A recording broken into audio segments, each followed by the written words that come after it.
Well, good morning, everyone. You know, sacred scripture gives us two versions of the Beatitudes.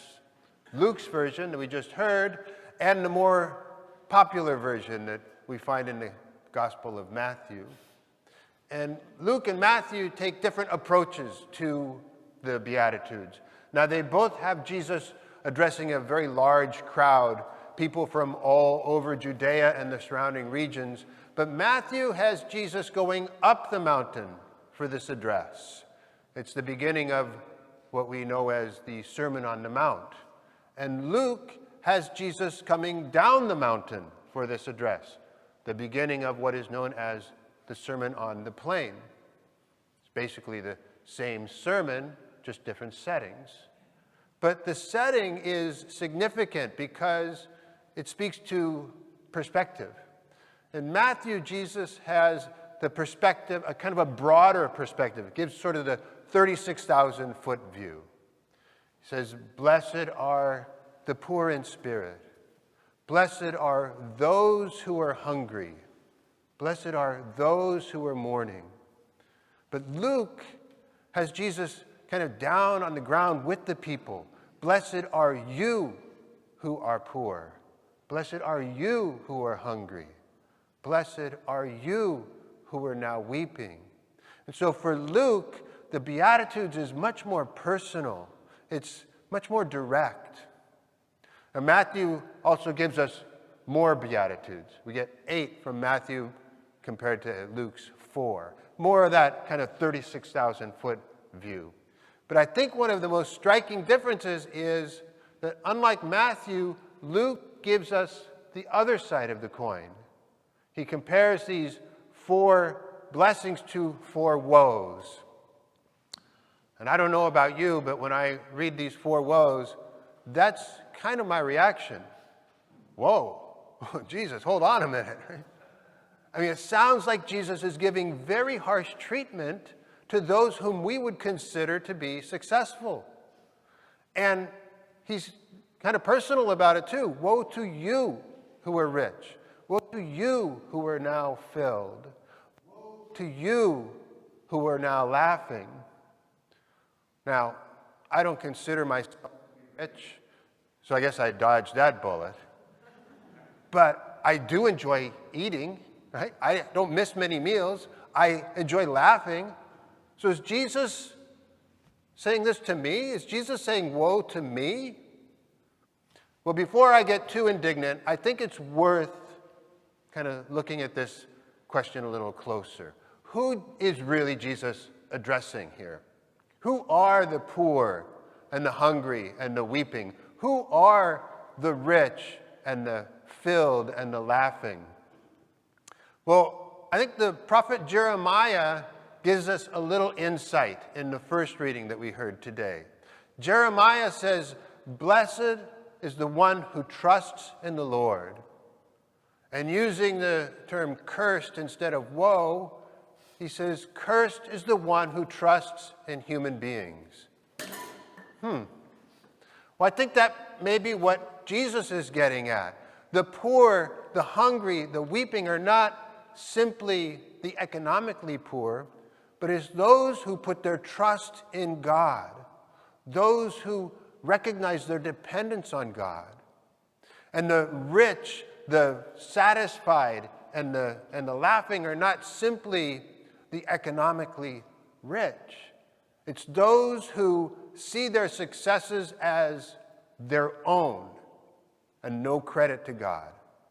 It's those who do not who don't respond to the plight of the poor and the marginalized among them. Jeremiah says, "Woe to you who put your trust in human beings and turn away from the Lord." But Jesus is still kind of flipping the script on us a little bit. I mean, most of us, I think, would consider somebody who is poor, hungry, and weeping to be woeful. Somebody who is rich, satisfied, and laughing to be blessed. But the point is, it is not our circumstances that determine whether we are blessed or woeful. It is our relationship with God. And there's good news. There's hope for the woeful, because woe does not need to be permanent. When I was a young man, I spent many years feeling woeful. I had a good job and I had nice things, but I felt woeful because I thought I was in charge. I didn't recognize God's presence in my life. I didn't recognize my need for God. And I kind of filled the spaces in my life where God should be with things that were not of God. And then after a few years of woe, my dad taught me the most important lesson I've ever learned. See, Dad was diagnosed with stage 4 cancer, and yet he felt blessed. And I couldn't understand that. How can he feel blessed in this circumstance that, from my perspective, was so woeful? But Dad was blessed. He was blessed because he had a lifelong relationship with God, and he was not going to allow a circumstance to damage that relationship. And he recognized that every success in his life was a blessing from God, and that God was present with him in that dire circumstance, and God was walking that difficult path with him. And I was so inspired by that example of faith and courage that it changed my life. I wanted to be like Dad.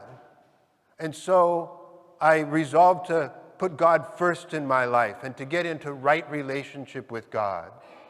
So when I was a young man, I felt woeful because I thought I was in charge. I didn't think I needed God. And today I feel blessed because I have learned to put my trust in God most of the time. And so in this gospel passage in which Jesus identifies circumstances that we consider kind of marks of success as woeful, and circumstances that we would consider sort of misfortune as blessing, I think Jesus is really challenging us to take a closer look at how we define success. Where do our successes come from? Do we claim them as our own, or do we recognize them as the blessings that they truly are? And blessings cannot be possessed, they can't be hoarded. In order to receive a blessing, we have to be prepared to become a blessing for others. So this week for your homework, I invite you to reflect on your successes, on the blessings that you have enjoyed. Do you take credit for them, or do you give the credit to God? And do you share in your good fortune with others in thanksgiving to God? This week I invite you to share your time, your talent, your treasure with others, to become a blessing for others. And maybe that's by contributing to the annual diocesan appeal. Maybe it's by volunteering here in the parish. Maybe it's by visiting somebody who is lonely. This week, become a blessing for others and keep the woe away.